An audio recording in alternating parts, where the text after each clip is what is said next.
Hello बच्चों, तो क्या हाल चाल सब बढ़िया। मैं आपका प्रिय प्रशांत सर आप सभी बच्चों का स्वागत करता हूं हमारे प्यारे यूट्यूब चैनल नोटी क्लासेस में। आज हम लोग पढ़ने वाले हैं मोस्ट वीवीआई क्वेश्चन का पार्ट 2। क्या करने वाले हैं? पार्ट 2 करने वाले हैं, क्योंकि एक वीडियो हम लोग सारा क्वेश्चन नहीं कर सकते। कितना क्वेश्चन हम लोग करने वाले हैं साइंस में? कुल ऑब्जेक्टिव का 200 प्लस, वो भी कैसा क्वेश्चन? मोस्ट वीवीआई ऑब्जेक्टिव करने वाले हैं। तो इस वीडियो को ज़्यादा से ज़्यादा अपने दोस्तों तक शेयर कीजिए। और जो लोग इसके पहले वाला वीडियो नहीं देखे हैं उसको जाके देख लीजिए। उसमें लगभग 30 क्वेश्चन बताए हैं। आज हम लोग लगभग 50 क्वेश्चन बताएंगे इम्पोर्टेंट, जो एग्जाम में एकदम आ ही सकता है। तो आप लोग क्या कीजिए, इस वीडियो को ज़्यादा से ज़्यादा अपने दोस्तों तक शेयर कीजिएगा।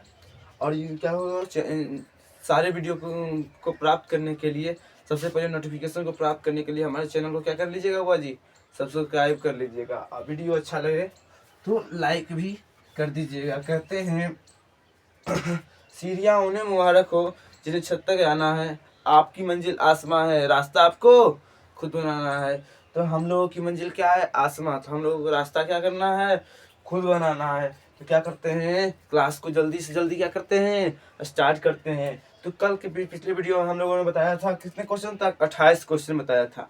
आज हम 29 से लेके 50 क्वेश्चन आज आपको हम देंगे, 50 क्वेश्चन पिछले वाले को छोड़ के। तो क्या कीजिए, इस वीडियो को ज़्यादा ज़्यादा शेयर कीजिए, क्योंकि ये क्या है, एक दिन बाद आ रहा है क्लास। पर क्या है, ये बहुत ज़्यादा इम्पोर्टेंट है। देर आ रहा है पर इम्पोर्टेंट क्लास आ रहा है। तो इसलिए क्या कीजिए, ज़्यादा से ज़्यादा अपने दोस्तों तक शेयर कीजिए। तो चलिए स्टार्ट करते हैं। सबसे पहला क्वेश्चन क्या है हमारा मोस्ट वीवीआई क्वेश्चन में? आज का सबसे पहला क्वेश्चन क्या है, मतलब 29वां नंबर क्वेश्चन कुल मिलाकर, कि श्वेत प्रकाश का कौन सा रंग किसी प्रिज्म से गुजरने के पश्चात कम झुकता है? क्या बोला गया है कि श्वेत प्रकाश मतलब होता है सूर्य के प्रकाश का कौन सा रंग किसी प्रिज्म क्या होता है पता है? प्रिज्म में अगर पूछा कितना सतह होता है तो 5। प्रिज्म से अगर किसी प्रकाश को देखते हैं तो सारे रंग को क्या करता है, बिखेर देता है। तो वही बोले कि श्वेत प्रकाश का कौन सा रंग किसी प्रिज्म से गुजरने के बाद सबसे कम झुकता है? क्या होता है? सबसे कम झुकता है। तो सबसे कम कौन झुकता है, जल्दी बोलेंगे? सबसे कम झुकता है लाल। इसके लिए वो ट्रिक भी हम लोग को बताया थे कि सिर्फ तरंग दे का लाल, मतलब तरंग दे सिर्फ लाल रंग का अधिक होता है, बाकी सब लाल का क्या होगा, कम झुकाव कम होगा। और क्या होता है, विचलन कम होता है। और वही सबसे कम रंग दे किसका होगा, बैगनी का, तो उसका झुकाव ज्यादा होगा, विचलन ज्यादा होगा। उसके बाद है हमारा अगला क्वेश्चन 30 नंबर, विभवांतर का एसआई मात्रक है। क्या विभवांतर का एसआई मात्रक क्या होता है? वोल्ट होता है। क्या होता है? वोल्ट होता है। और पूछेगा विभवांतर का एसआई मात्रक वोल्ट। विभवांतर का एसआई मात्रक क्या होगा, वोल्ट होगा। उसके बाद है 31वां नंबर क्वेश्चन, कि दाएं हाथ के अंगूठे के नियम को किसने प्रतिपादित किया? मतलब जो दाएं हाथ का अंगूठे का नियम था वो किसने दिया था? तो किसने दिया था भाई? मैक्सवेल ने दिया था। किसने दिया था? मैक्सवेल ने। आरसी वाला मैक्सवेल नहीं, कौन? जल्दी बोलिएगा। दाएं हाथ के अंगूठे के नियम को किसने प्रतिपादित किया था? मैक्सवेल ने किया था। उसके बाद कहते हैं अगला नंबर सवाल 32 नंबर क्वेश्चन में, निम्नलिखित में से कौन सा लेंस निकट दृष्टि दोष को दूर करने के लिए उपयोग किया जाता है? तो इसके लिए हमने वो ट्रिक बताया था कि निकट में कितना अक्षर, 3, दोष 3 अक्षर का है, तो दूर उसे कौन करेगा, 4 अक्षर का। कौन करेगा? 4 अक्षर का, मतलब कि अवतल। अवतल के अक्षर का 4। ऐसे ऑप्शन दिया रहेगा, उत्तल लेंस, अवतल लेंस, समतल लेंस, ऐसे कर। और अगर वही अगर बोलता है दूर दृष्टि का, तो दूर लिखने में कितना अक्षर होता है, 2। तो उसका निवारण कितने अक्षर वाला से होगा, 3 अक्षर। तो 3 अक्षर से कई उत्तल में कितना अक्षर होता है, 3। तो अगर पूछेगा यहाँ क्या दिया है कि निकट दृष्टि दोष को ठीक करने में किसका उपयोग होगा, अवतल लेंस का। कौन से लेंस का? अवतल लेंस का। ये सब क्या है, मोस्ट वीवीआई क्वेश्चन है। और अगर उत्तल अगर पूछेगा दूर दृष्टि दोष को ठीक करने के लिए किसका लगेगा, उत्तल। और जरा दूरदर्शिता का, दोनों, ऊपर में अवतल नीचे में उत्तल। यहाँ तक में कोई दिक्कत नहीं। उसके बाद है निम्नलिखित में से किस संयोजन द्वारा प्रतिरोध का मान बढ़ता है। 33 नंबर सवाल में क्या कहा कि किस संयोजन द्वारा प्रतिरोध का मान क्या होता है, बढ़ता है। प्रतिरोध बढ़ गया, ज्यादा विरोध करेगा विद्युत धारा का है? तो किस संयोजन, संयोजन आपको पता है दो तरह का संयोजन होता था, एवं समानांतर, आयो क्या होता था श्रेणी क्रम। तो इसी ऑप्शन दिया रहेगा समानांतर, श्रेणी क्रम, तो 3 को दिया रहे। तो आपको बताना है कि किस संयोजन द्वारा प्रतिरोध का मान बढ़ता है, तो हम लोग बोलेंगे किसका, श्रेणी क्रम संयोजन। कौन सा संयोजन द्वारा, श्रेणी क्रम। याद रखेंगे कि प्रतिरोध का मान किस संयोजन के द्वारा बढ़ता है, श्रेणी क्रम। आप पूछेगा प्रतिरोध का मान घटता किसमें, तो समानांतर संयोजन में। किसमें, समानांतर। उसके बाद आता है चुंबकीय रेखा की प्रकृति होती है कि जो चुंबकीय रेखा होता है ऐसे करके, चुंबक हो गया, उसका जो आगे आसपास होता है एरिया, इसकी प्रकृति क्या होती है, ये क्या होती है, काल्पनिक होती है। हम लोग कल्पना करते हैं तो इतना तक क्या है उसका, जल्दी बोलिएगा। जैसे ये चुंबक था, यहाँ तक हम कल्पना किए हैं, यहाँ तक उसका क्या है, खींचने का शक्ति है। तो क्या होगा, काल्पनिक। इसकी चुंबकीय रेखा की प्रकृति कैसी होती है, काल्पनिक। और पूछेगा काल्पनिक वास्तविक क्या बोलेंगे, काल्पनिक। चुंबकीय रेखा की प्रकृति कैसी होती है, काल्पनिक। फिर 35 नंबर सवाल में है हमारा 1 किलोवाट किसके बराबर होता है, क्या है 1 किलोवाट किसके बराबर होता है, तो लिखेंगे 3.6 गुना 10 के पावर -6 जूल के बराबर होता है। किसके बराबर होता है, 3 गुना 10 के पावर 6 गुना माइनस में नहीं हो गया 3.6 गुना 10 के पावर 6 जूल के बराबर होता है। पूछेगा 1 किलोवाट कितने किस 1 किलोवाट किसके बराबर होता है, तो 3.6 गुना 10 के पावर 6 जूल के बराबर। अब पूछेगा 1 HP बराबर, तो हम बोलेंगे 746 वाट। कितना बराबर, किसके बराबर होगा, 146 वाट के बराबर होगा। उसके बाद है अगला सवाल 36 नंबर में कि नवीकरणीय ऊर्जा का स्रोत क्या है। ये तो ऑप्शन के आधार पे हम लोग बनाएंगे, क्या बनाएंगे, ऑप्शन के आधार पे। जैसे कि इसमें कौन कौन आ जाएगा, सबसे ज्यादा बार आता है सौर ऊर्जा, नवीकरणीय ऊर्जा जो खत्म ना हो, ज्वारीय ऊर्जा,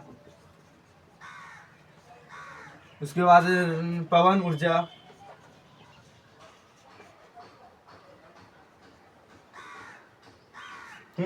ये सब क्या हो गया, जल्दी बोलिएगा, ये हो गया नवीकरणीय ऊर्जा। अब इस समय से कोई भी रहेगा, आप पूछेगा नवीकरणीय ऊर्जा का स्रोत कौन है, तो बोल देंगे सौर ऊर्जा, ज्वारीय ऊर्जा, पवन ऊर्जा। इस समय से कोई भी रहा उसको टिक मार देंगे, और तीनों रहा तो तीनों इनमें सभी मार देंगे, कोई दिक्कत नहीं। उसके बाद 37 नंबर सवाल में कौन से लेंस को अपसारी लेंस कहते हैं, क्या बोल रहा है कि किस लेंस को हम लोग क्या बोलते हैं, अपसारी लेंस। क्या बोलते हैं, अपसारी। तो अपसारी लेंस हम लोग बोलते हैं अवतल को। किसको बोलते हैं, अवतल लेंस को।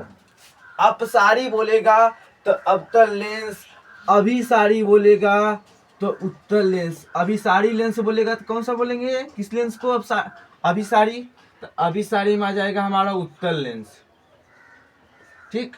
और अगर अपसारी पूछेगा तो कौन सा लेंस आएगा, अवतल लेंस। कौन सा लेंस आएगा, अवतल लेंस। उसके बाद है प्रकाश के प्राथमिक वर्ण कौन है। वर्ण मतलब होता है रंग, वर्ण मतलब क्या होता है, रंग।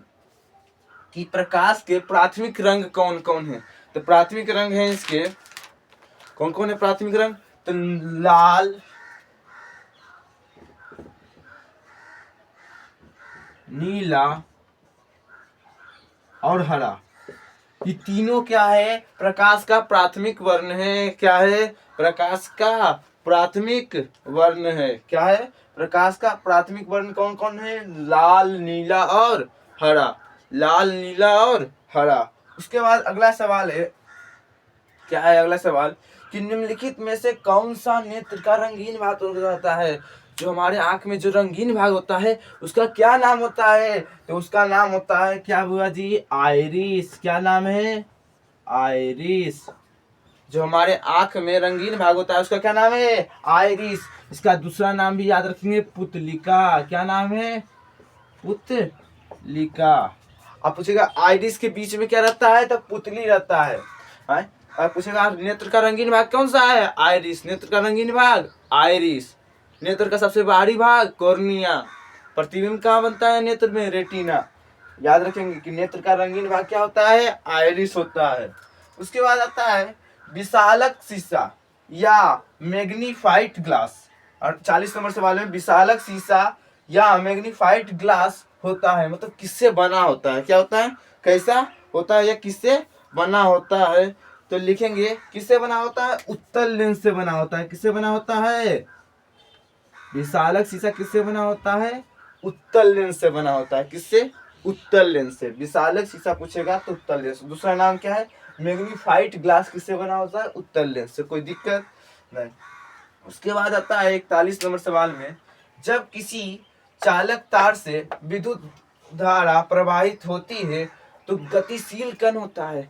जब जैसे कि इससे अगर विद्युत पार हो रहा है तो इसके अंदर गतिशील कण कौन होगा, गतिशील, गति कौन कर रहा होगा, तो हम बोलेंगे गतिशील कण होगा इसका कौन, इलेक्ट्रॉन। गति कौन करता है, जब विद्युत धारा प्रवाहित करता है होता है तो इलेक्ट्रॉन। पूछ फिर से बोलते हैं, जब किसी चालक तार से विद्युत धारा प्रवाहित होती है तो गतिशील कण होता है कौन, इलेक्ट्रॉन। कौन होता है, इलेक्ट्रॉन। उसके बाद आता है 42 नंबर सवाल में, निम्नलिखित में से कौन सा मात्रक वाट के बराबर है, वाट। तो वाट के बराबर होता है हमारा जूल प्रति सेकेंड। एक वाट बराबर कितना होता है, 1 जूल बटा सेकेंड। क्या होता है, 1 जूल बटा सेकेंड। उसके बाद 43 नंबर सवाल में है 1 HP, ये तो पहले बता दिए थे कि 1 HP बराबर कितना होता है।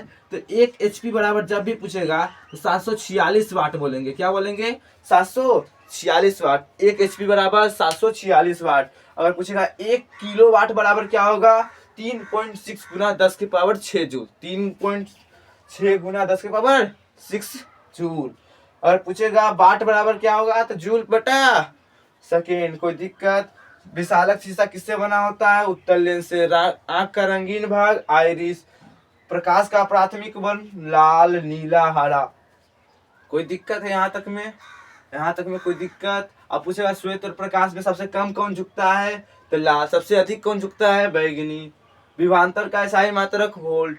यहाँ तक में कोई दिक्कत। किस संयोजन द्वारा प्रतिरोध का मान घट जाता है, बढ़ता है, मतलब श्रेणी क्रम। कोई दिक्कत। निकट दृष्टि दोष को ठीक करने के लिए कौन सा उपयोग करेंगे, अवतल लेंस का। यहाँ तक में कोई दिक्कत है नहीं। अब क्या करते हैं, इसको मिटाते हैं। क्या करेंगे, अब इसको क्या करते हैं, मिटाते हैं।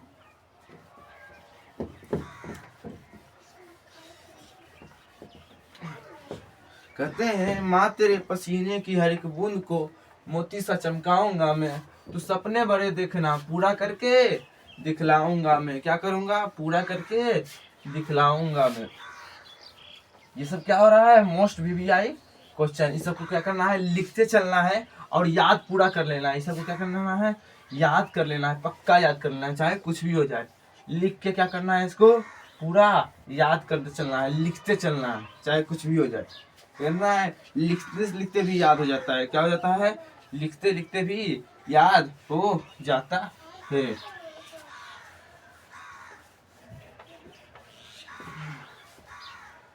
उसके बाद अगला देखेंगे,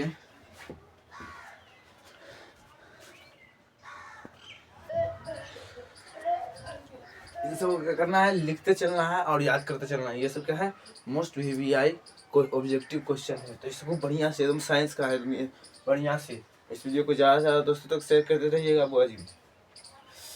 उसके बाद अगला सवाल 44 नंबर में, 43 तक कर लिया। उसके बाद 44 नंबर में एम्पियर घंटा मात्रक है।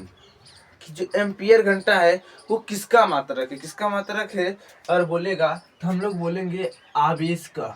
इसका मात्रक है आवेश का।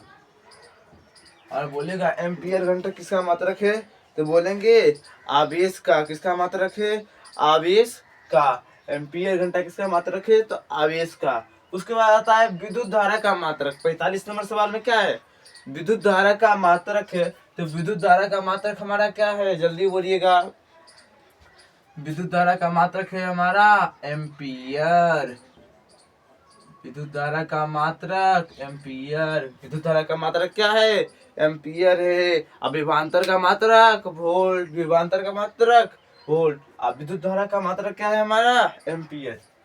उसके बाद 46 नंबर सवाल में बोल रहा है कि ग्लोबल वार्मिंग के लिए उत्तरदायी गैस कौन है। मतलब जो ग्लोबल वार्मिंग किसे कहते हैं, उष्मीय तापीय क्या जो हिंदी में बोलते हैं ग्लोबल वार्मिंग के लिए उत्तरदायी गैस कौन सा है, तो CO2। ग्लोबल वार्मिंग के लिए कौन सा गैस उत्तरदायी है, CO2 उत्तरदायी है। कौन है, CO2 मतलब कार्बन डाइऑक्साइड। कौन, कार्बन डाइऑक्साइड।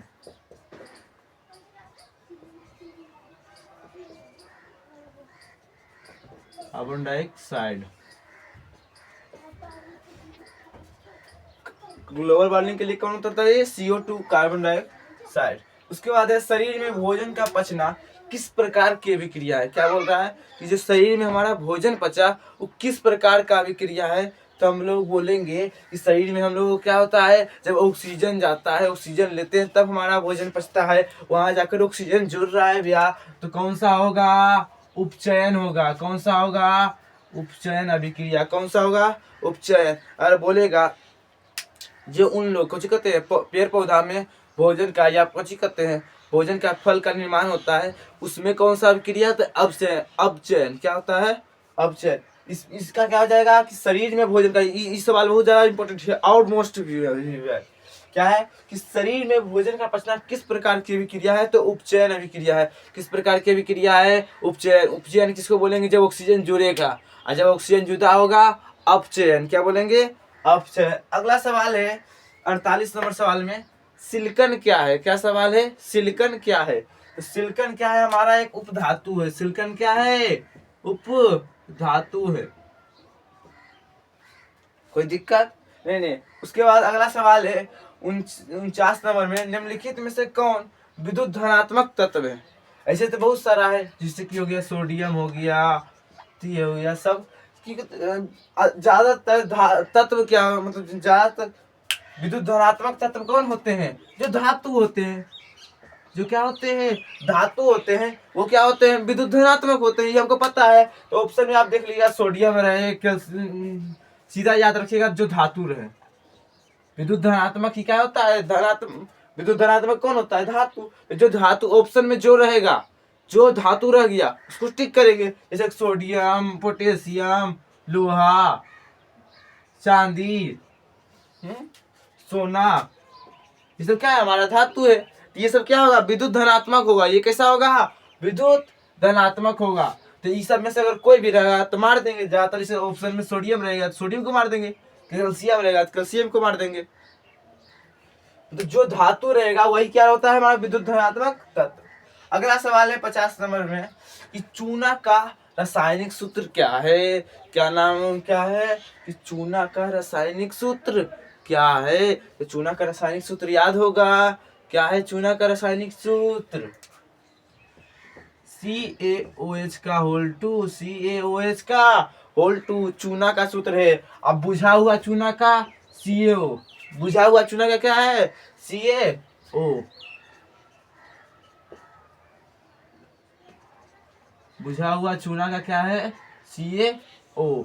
और अगर बोल देगा कि चूना का रासायनिक सूत्र क्या है, CaOH का होल 2, CaOH का होल 2। उसके बाद अगला है 51 नंबर सवाल में, 50 सवाल हो गया। इस यहाँ तक में कोई दिक्कत नहीं। इन सबको क्या करना है, लिखते चलना है और याद करना है, क्योंकि ये क्या है, मोस्ट VVI ऑब्जेक्टिव क्वेश्चन है, इसको लिखते चलना है। उसके बाद अगला, कोई विलयन लाल लिटमस को नीला कर देता है। कोई विलयन क्या करता है, लाल लिटमस को नीला कर देता है, उसका pH मान होगा।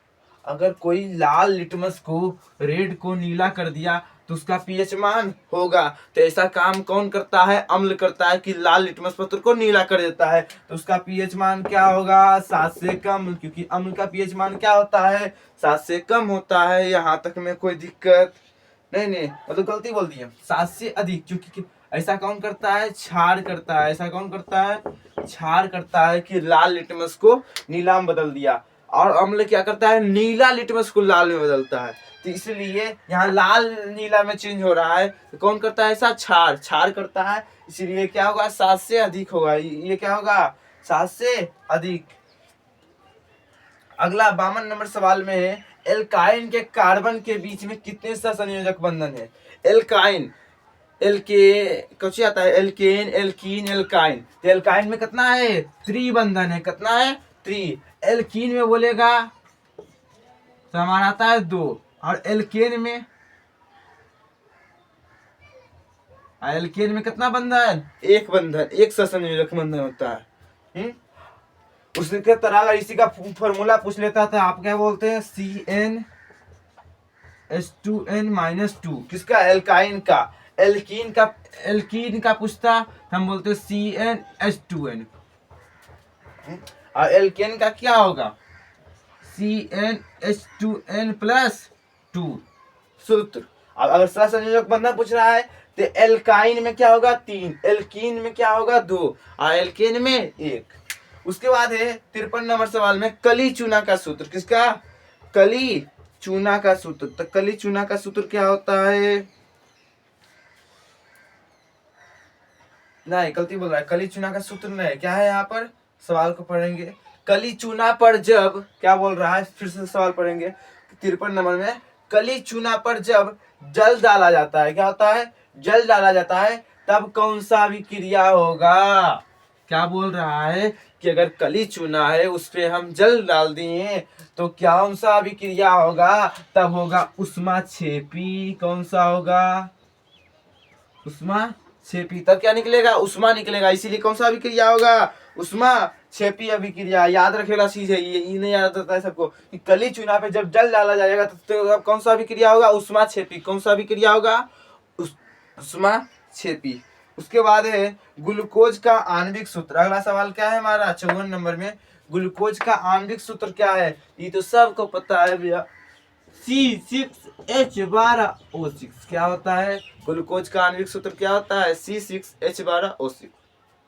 अगला 55 नंबर सवाल में CHO अभिक्रिया किस जो CHO मूलक किसको कहते हैं, किसके मूलक को कहते हैं, तो ये किसको कहते हैं, एल्डिहाइड।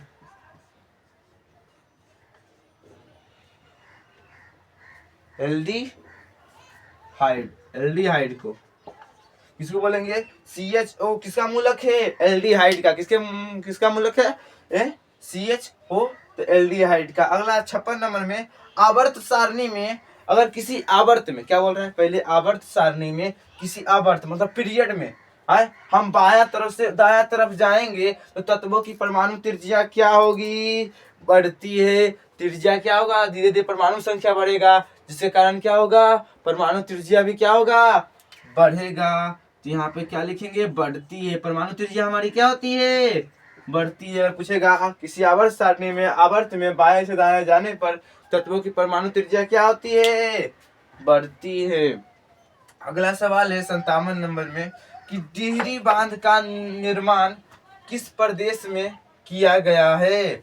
डिहरी बांध का किस प्रदेश में किया गया है, डिहरी बांध बार बार पूछता है। डिहरी बांध का किस प्रदेश में किया गया है निर्माण, तो बोलेंगे उत्तराखंड। किस में, उत्तराखंड में। यहाँ तक में कोई दिक्कत नहीं, यहाँ तक में कोई दिक्कत नहीं। उसके बाद है निम्नलिखित में से किस धातु को केरोसिन में डुबा के रखते हैं, ये तो सबको पता होगा। क्या है कि किस धातु को केरोसिन में डुबा कर रखते हैं, तो हम लोग जानते हैं किसको, सोडियम को।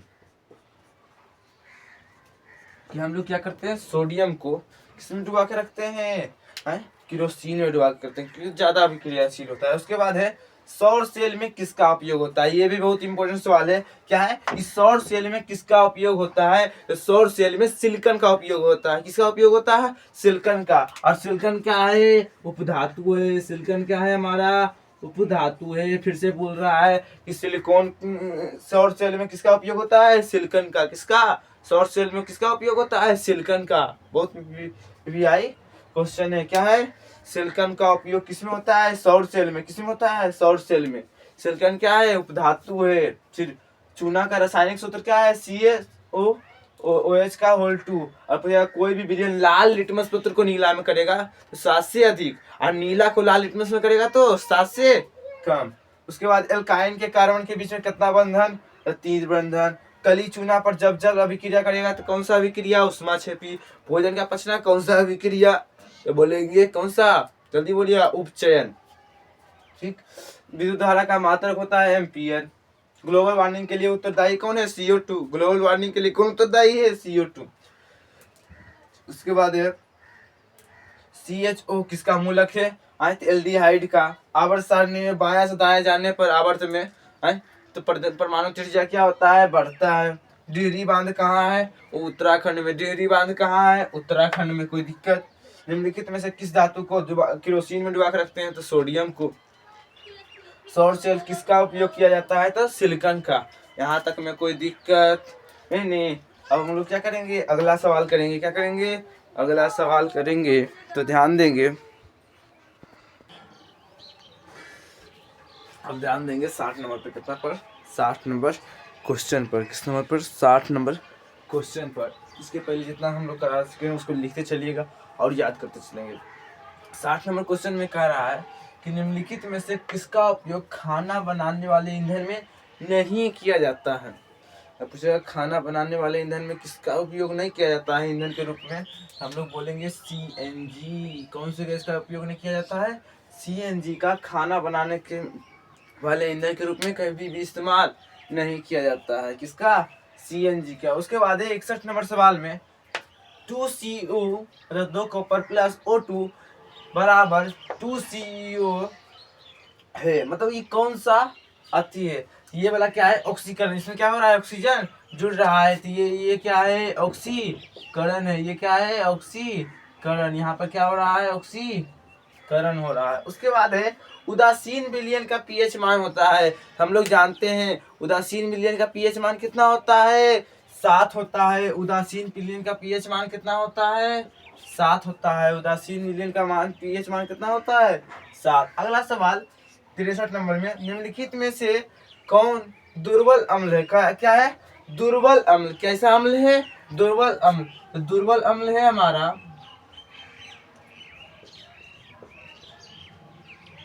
दुर्बल अम्ल हमारा क्या है? CH3COOH। क्या है? CH3COOH क्या है हमारा? एक दुर्बल अम्ल है। क्या है? दुर्बल अम्ल। अगला सवाल है पोटेशियम की परमाणु संख्या है। क्या है? 64 नंबर सवाल में क्या है कि पोटेशियम की परमाणु संख्या है। तो हम लोग जानते हैं पोटेशियम की परमाणु संख्या कितनी है? 19। इसे भी तो आसान सवाल है जो बार बार पूछ लेता है कि पोटेशियम की परमाणु संख्या क्या है? 19। सोडियम की परमाणु संख्या क्या है? 11। सोडियम की परमाणु संख्या 11। लोहा का अगर पूछेगा तो 26। इसी तरह अगला है कि फॉर्मिक अम्ल का क्या कर रहा है? 65 नंबर सवाल में कि फॉर्मिक अम्ल का IUPAC नाम क्या है? फॉर्मिक अम्ल का क्या नाम है? इंटरनेशनल नाम क्या है? तो बोलेंगे मेथेनोइक अम्ल। मेथेनोइक अम्ल। ये किसमें पाया जाता है? मेथेनोइक अम्ल या फॉर्मिक अम्ल? तो बोलेंगे चींटी में पाया जाता है। किसमें पाया जाता है? चींटी में। मतलब ढेर सारे जो मधुमक्खी हो गया जो डंक को मारता है, इसी कारण हम लोगों को लहरता है, हमारा शरीर लहरता है, फूल जाता है। अगला 66 नंबर सवाल है इथाइल अल्कोहल का अनुसूत्र। क्या बोल रहा है? इथाइल अल्कोहल का अनुसूत्र। मतलब सूत्र क्या होता है? तो इथाइल अल्कोहल का सूत्र होता है हमारा C2H5। इथाइल का हो गया और साथ में अल्कोहल है तो OH, C2H5OH इथाइल अल्कोहल का अनुसूत्र होगा। इसे भी इंपॉर्टेंट क्वेश्चन है, मोस्ट VVI क्वेश्चन, याद करते चलना है। इथाइल अल्कोहल का अनुसूत्र क्या होगा? C2H5OH। फॉर्मिक अम्ल का दूसरा नाम या इंटरनेशनल नाम बोलेंगे तो मेथेनोइक अम्ल। किसमें पाया जाता है? चींटी में। इसी कारण हम लोगों का दर्द करता है अगर चींटी अगर काट लेता है तो। अगला है चीनी का रासायनिक सूत्र। चीनी का रासायनिक सूत्र क्या है? C11H22 और O11। C11H22 और O11 क्या है? चीनी का रासायनिक सूत्र। चीनी का रासायनिक सूत्र C11H22 O11। ग्लूकोज का क्या था? C6H12O6। अगर बोलेगा चूना का क्या था? CaOH का होल 2। और बोलेगा बुझा हुआ चूना का CaO। याद रखना है। अगला है क्या है कि श्वसन के अध्ययन के लिए उपयोग किए जाने वाले बीज होते हैं। कैसे बीज होते हैं? अंकुरित बीज होते हैं। कैसे बीज होते हैं? अंकुरित। कैसे बीज होते हैं? अंकुरित बीज होते हैं। कैसे बीज होते हैं? अंकुरित बीज होते हैं, जो क्या कहते हैं? श्वसन के अध्ययन में इस्तेमाल किए जाते हैं। अगला है मानव वृक्क किस प्रणाली का हिस्सा है? जो मानव का वृक्क, वृक्क मतलब होता है किडनी, क्या होता है? किडनी या गुद्दा बोल सकते हैं। किस प्रणाली का हिस्सा है? तो हम लोग जानेंगे मानव वृक्क किस प्रणाली का? उत्सर्जन। वृक्क किसके काम आता है? उत्सर्जन के। और पूछेगा मानव शरीर का उत्सर्जी भाग कौन सा है? तो बोलेंगे वृक्क। उत्सर्जी अंग कौन सा है? वृक्क। उत्सर्जी अंग कौन सा है? वृक्क। उत्सर्जी अंग कौन सा है? वृक्क मानव शरीर का। अगला है 70 नंबर सवाल में, श्वसन के दौरान कौन सी गैस निकलती है? अब हम लोग जब श्वसन करते हैं तो कौन सी गैस निकलती है? CO2, carbon dioxide. अगला है फलों के पकने को कौन सा हार्मोन नियंत्रित करता है? कि फल पकेगा कच्चा किससे नियंत्रित करते हैं? तो उसका नाम क्या है? एथिलीन। कौन सा? एथिलीन, जिसको हम लोग अपना भाषा में बोलते हैं कारपेट। क्या बोलते हैं? कारपेट। ऐसे उसका नाम क्या है? फलों का पकना क्या बोलते हैं? एथिलीन बोलते हैं। क्या बोलते हैं? एथिलीन। इसे तो हमें याद करना चाहिए कि फलों के पकने वाले को नियंत्रित कौन करता है? एथिलीन। पत्तियों के मुरझाने के लिए कौन था? एब्सिसिक अम्ल। यहाँ फलों को पकाने के लिए कौन उपयोग हो रहा है? Ethylene hormone.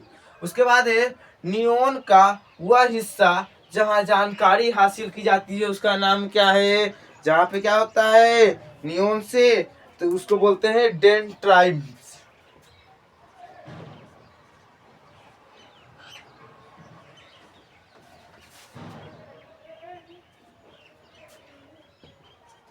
डेंड्राइट्स कौन बोलते हैं? डेंड्राइट्स। जहाँ पर क्या होता है न्यूरॉन मतलब होता है तंत्रिका कोशिका में क्या किया जाता है? जानकारी हासिल किया जाता है, उसको बोलते हैं डेंड्राइट्स। क्या बोलते हैं? डेंड्राइट्स। अगला सवाल है कि लेंस के प्रकाशिक केंद्र से गुजरने वाली प्रकाश अपवर्तन के पश्चात क्या होगा? 73 नंबर सवाल में कि लेंस के प्रकाशिक केंद्र से, जो लेंस होता है उसके प्रकाशिक केंद्र से गुजरने वाली प्रकाश अपवर्तन के पश्चात क्या होती है? बिना विचलन के, बिना घूमे के, मतलब बिना मुड़े हुए सीधे निकल जाती है। बिना विचलन के सीधे निकल जाती है,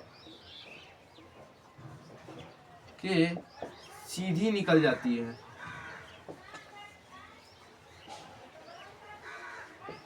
सीधी निकल जाती है। जब भी प्रकाश प्रकाशिक लेंस के प्रकाशिक केंद्र से जाएगा तो बिना विचलन के क्या होगा? सीधा निकल जाएगा कोई भी प्रकाश।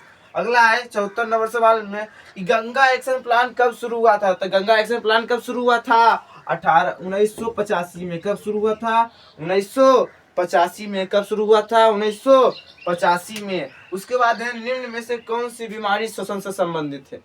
मतलब श्वसन, सांस लेने में दिक्कत देने वाला है ऐसा कौन सा बीमारी है? तो बोलेंगे निमोनिया। श्वसन संबंधित बीमारी कौन सा है? निमोनिया। उसके बाद है ब्रेन हेमरेज का मुख्य कारण है।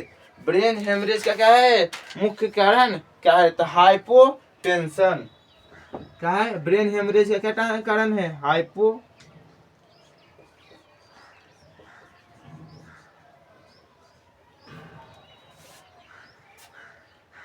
क्या है?